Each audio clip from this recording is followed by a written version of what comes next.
Bienvenidos a Revista de la Universidad de México. ¿Qué tal? Ya estamos en el espacio de Revista de la Universidad de México. Hoy, a 44 años del movimiento estudiantil del 68, hablaremos sobre este tema con Alberto del Castillo, quien recientemente publicó ensayos sobre el movimiento estudiantil de 1968, la fotografía y la construcción de un imaginario. Acompáñenos.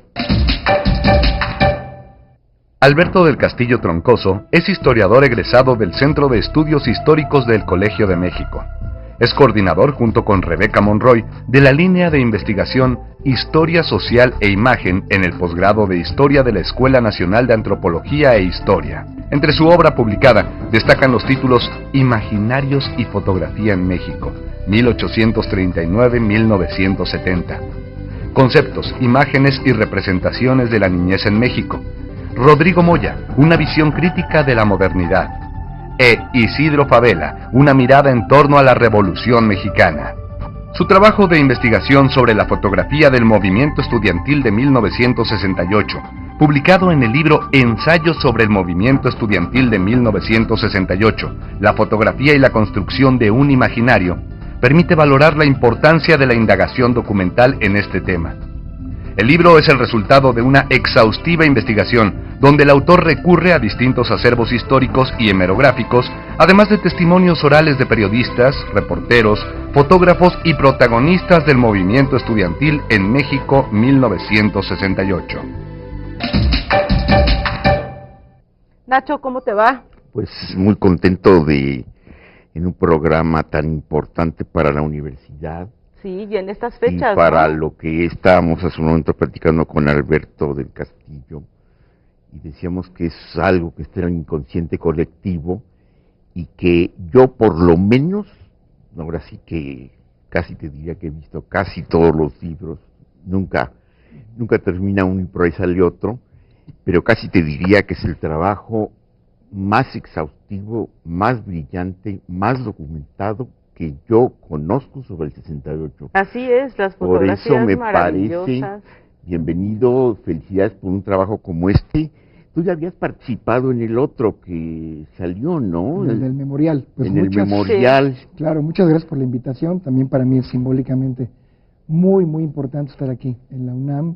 Muchas gracias. Yo creo que se trata del balance fotográfico más completo que se ha publicado, porque tiene fotografía publicada, fotografía no publicada, tiene fotografías de los servicios de inteligencia del Estado mexicano, a cargo de Luis Echeverría, con Gobernación, con el famoso Mariachito, Manuel Gutiérrez Paredes, que tiene todo un registro maravilloso, sobre todo sobre las marchas y del 2 de octubre. Pero trabajaba para Echeverría, hay que aclarar, es que son insólito, ¿no? Estas fotos de Mariachito, y claro, eran para la presidencia. Exactamente, su jefe directo era Luis Echeverría. Bueno, que era secretario de Gobernación en ese momento, ¿no? Que en ese momento estaba en Gobernación. Y la otra parte sería del Departamento del Distrito Federal, con Corona del Rosal, que era el otro de los tapados, el otro candidato. De manera que había una guerra sucia también entre ellos, porque se espiaban mutuamente, y de todo esto da cuenta el Bueno, libro. y también está lo de Moya.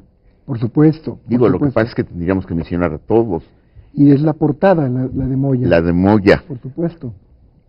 A ver, vamos a, si les parece, es que es tan rico el tema que se nos va a hacer corto el tiempo. Claro.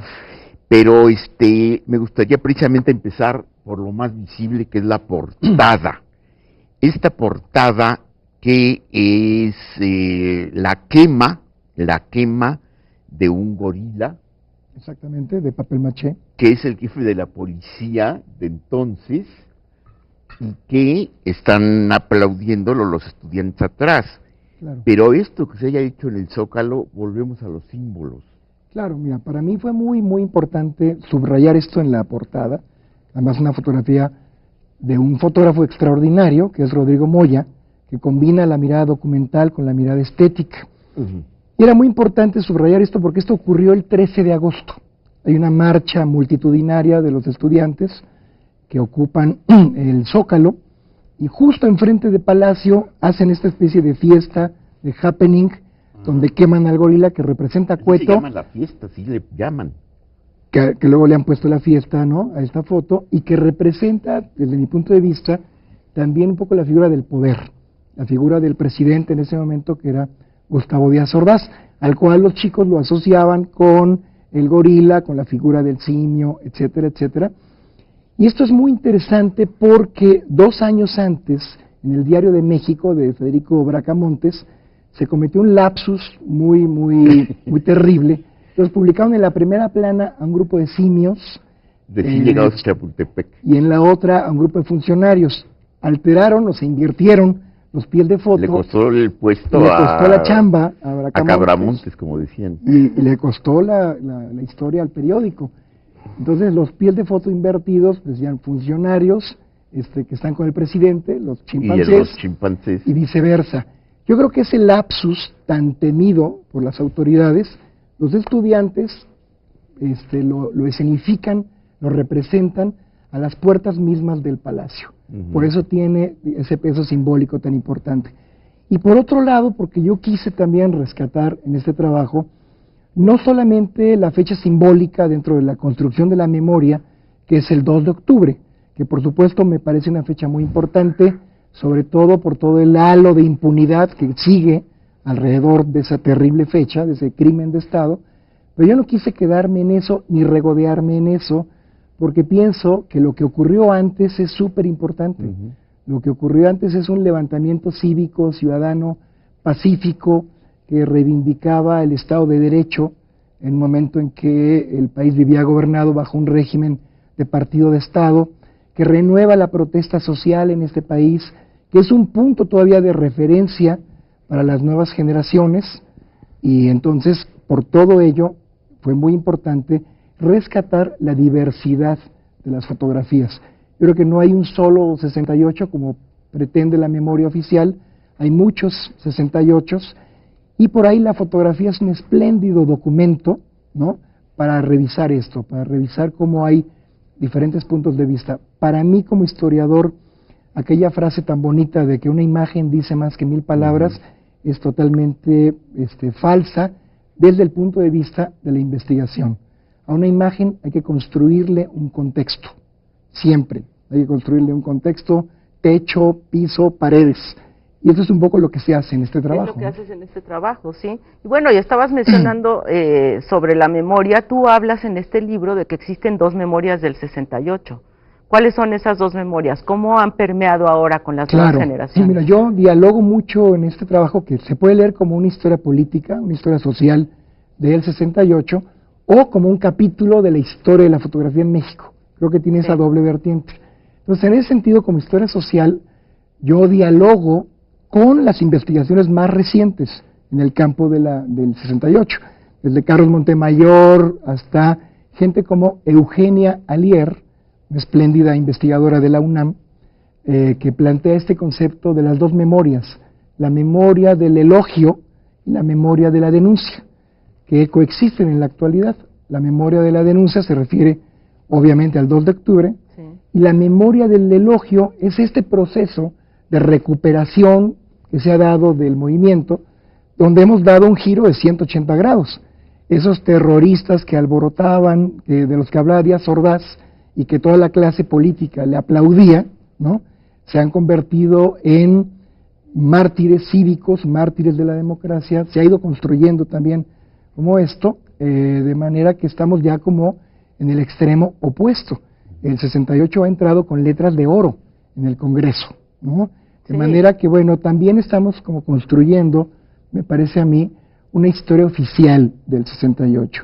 Y frente a esto, libros como este, lo que pretenden es historizar el tema, tener una cierta distancia crítica y verlo como un movimiento plural, como un movimiento muy heterogéneo, y dar cuenta de todo eso. Y de esas 2 memorias, ¿cuál es, la que incide más en las nuevas generaciones? Desgraciadamente, la memoria de la denuncia, digamos, es la que prevalece. Hay una encuesta de Mitofsky, que se hizo hace como 2 años, donde le preguntaban a la gente cuál era la fecha cívica que más recordaba.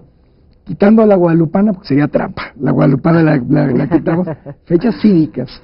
Bueno, el primer lugar es el 15 de septiembre, segundo lugar el 20 de noviembre, la Revolución, y el 2 de octubre ya aparece en tercer lugar. Eso es como muy simbólico de esta memoria de la denuncia, ¿verdad? Entonces creo que además es, como decía hace rato, me parece que es natural que eso prevalezca en el horizonte, pero hay que ir trabajando otro tipo de memorias también, me parece, ¿no? Bueno, dos cosas. Una, muy simbólica, cuando dices que hay varios 68, pues sí, efectivamente, lo que pasa es que todo va construyendo un terrible y trágico edificio, y en el cual lo que predomina es la masacre y la sangre. Pero antes, como tú dices, está toda esta manifestación civil en la que yo resaltaría la participación de nuestro rector, Por supuesto. Barros Sierra, porque esa participación, fíjate, cómo le da un símbolo al movimiento, a la universidad, al país y a nuestra historia. Por supuesto, me da mucho gusto que digas esto, porque es como uno de los hilos conductores de ese trabajo. Fue como rescatar. Cuando hablamos de la parte fotográfica, pues hay como hallazgos distintos. Uno de estos hallazgos que yo me encontré tiene que ver con la figura del rector Barros Sierra, que me parece que es una figura importantísima, sin la cual no se puede entender el 68 mexicano. El hecho de que Barros Sierra, después del bazucazo aquel tremendo contra la preparatoria número 1 en San Ildefonso, la Puerta Barroca, se levante en contra de esta violación de la autonomía universitaria y encabece un movimiento cívico de protesta frente a esto, en términos de la fotografía también fue muy importante por varias razones. Ya para entonces había un verdadero linchamiento mediático en contra de los jóvenes, por toda la violencia que se había generado entre estudiantes, granaderos e incluso el ejército. Frente a eso, la aparición serena, y al mismo tiempo firme, de Barros Sierra en la opinión pública, lo que hace es abrir un parteaguas, ¿no? Un momento de paréntesis frente a ese linchamiento mediático, le da legitimidad a la protesta, la encabeza de manera institucional con la universidad más importante del país, y esto hace que igual los propios estudiantes tengan ahí varios días para poder organizarse. Y estos grupúsculos que siempre están peleados unos contra otros, tienen estos días para poder confluir en un solo organismo, que fue el Consejo Nacional de Huelga, que además se erige ya como el principal interlocutor del gobierno. En todo esto, Barros Sierra tuvo un papel fundamental.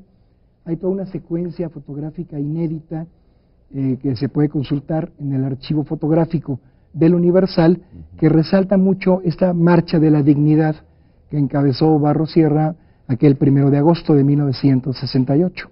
Muy bien, Alberto, pues qué interesante, ¿verdad? Todo esto y todas las imágenes, y justamente vamos a ver algunas imágenes que están contenidas en este libro de Alberto del Castillo, y volvemos después de una pausa.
En un momento más regresamos a Revista de la Universidad de México. Ya estamos de regreso en la Revista de la Universidad de México. Ya estamos de regreso aquí en Revista de la Universidad de México. Estamos hablando sobre el tema del movimiento estudiantil de 1968 con Alberto del Castillo y los invitamos ahora a hacer un recorrido por el Memorial del 68, este sitio que se encuentra en el Centro Cultural Universitario Tlatelolco.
Bueno, pues continuamos platicando con Alberto del Castillo Troncoso sobre este ensayo sobre el movimiento estudiantil del 68, la fotografía y la construcción de un imaginario, y es inagotable el tema. Hay que recordar, y me gustaría que lo tomaras en cuenta porque este dato me parece muy interesante y muy importante para los historiadores, y tú eres historiador. Decía don Ramón María del Valle Inclán, el clásico del 98 español, que tú sabes que formó un grupo junto con Unamuno, Baroja, Sorín y todo esto, decía una frase que a mí siempre me ha parecido de lo más importante para entender, ahora sí que para entender la vida. Decía, las cosas no son como las vivimos, sino como las recordamos. Bueno, en este caso, pues yo no recuerdo, eso sí, quien decía que había que esperar 50 años para poder ver un hecho histórico en su verdadera dimensión. O sea que desgraciadamente la historia, pues la estamos viviendo en caliente, claro. Y así como necesitas también 50 años de vida para verte en perspectivas, y claro, a partir de los 50 años dicen que es un corte muy importante, tú ya de andar por allí, entonces aguas.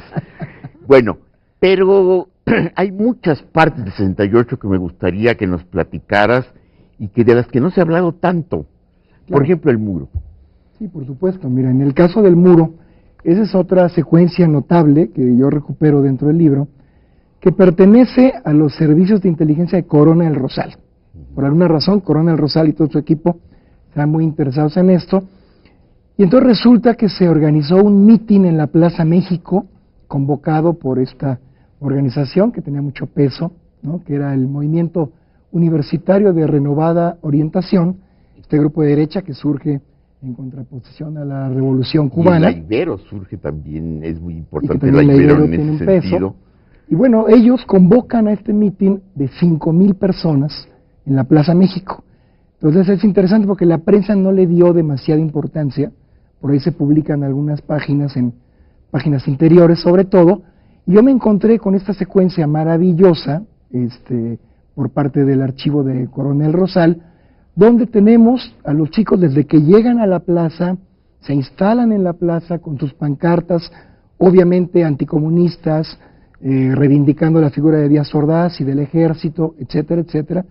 Pero lo que tenemos son fotos de buen tamaño, de muy buena nitidez, de gran calidad, donde uno puede recuperar esa gestualidad, esos rostros, esa visión del mundo de este grupo que fue capaz, ahora lo sabemos a la distancia, de organizar el mitin colectivo más importante o más numeroso en contra de la huelga estudiantil, y que era, y este me parece que es uno de los puntos más importantes, organizado por jóvenes también.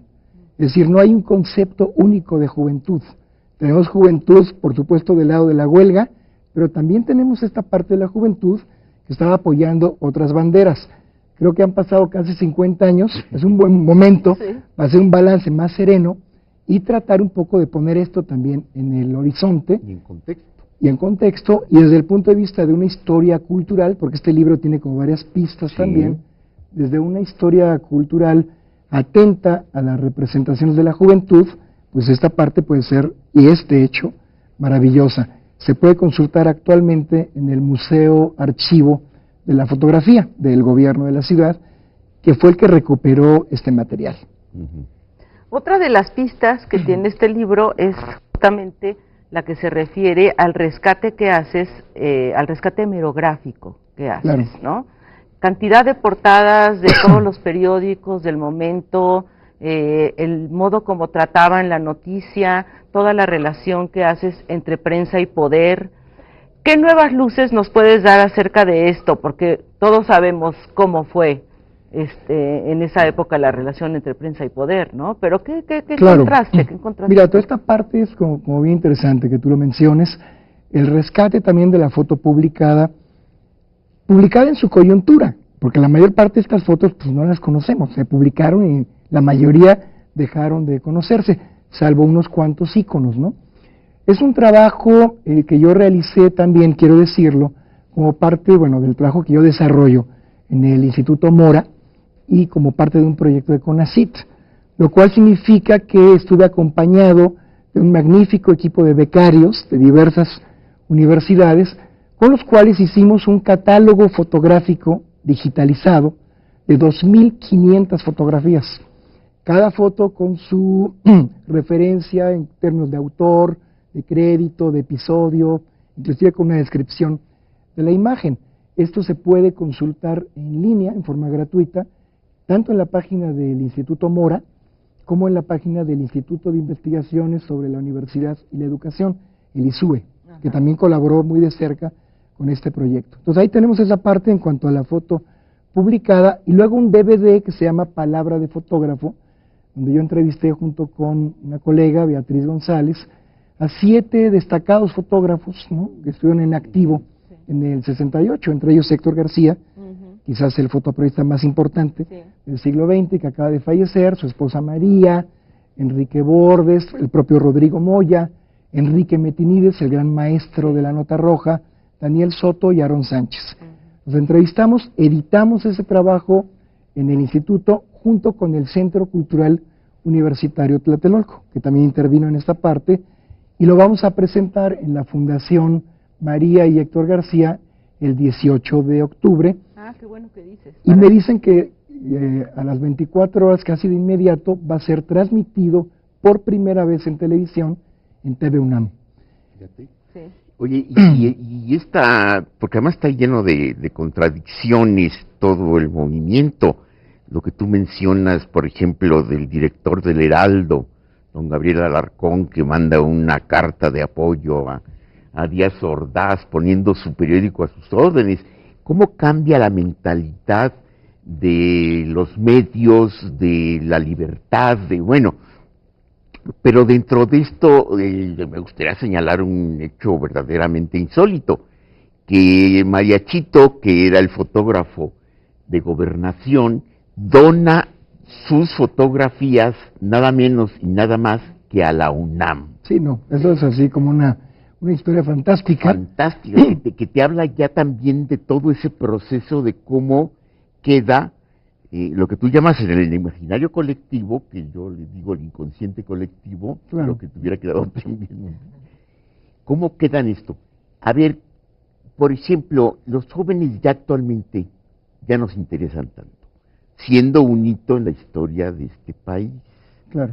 No es importante precisamente trabajos como este, pues para que vean lo que es su historia, somos polvo de aquellos lodos. No, por supuesto. Yo como historiador escribo no para discutir, no solo para discutir con mis colegas, los especialistas.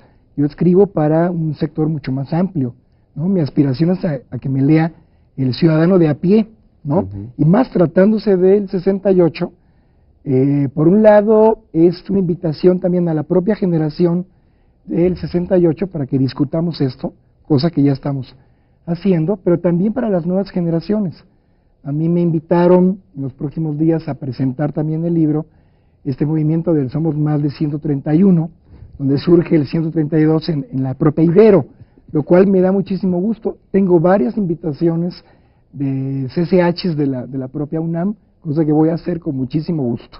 Entonces creo que también es un diálogo con estas nuevas generaciones, un poco para que lo lean también desde su propia perspectiva, manteniendo la distancia que tengan que hacer, pero sí con un trabajo que me parece que es un trabajo serio, que es un trabajo riguroso y que pone, digamos, una apuesta o analiza una puesta en página cotidiana de lo que fue el 68 y que puede servir como punto de referencia para discutirlo, ¿no?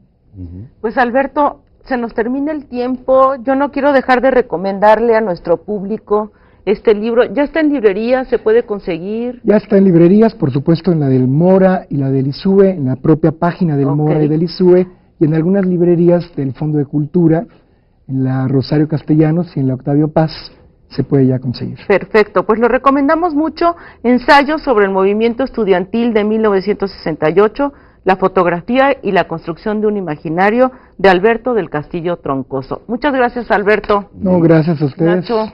No, hombre, qué importante poder, a través de la universidad y de su canal universitario, Por supuesto. rescatar todo este imaginario. Un orgullo. a ti. Muchas gracias a ustedes. Gracias por hacerlo y gracias por haber venido. Hombre, al contrario, muchas gracias. Hasta luego, Alberto. Nos vemos en la próxima semana aquí en Revista de la Universidad de México. Muchas gracias.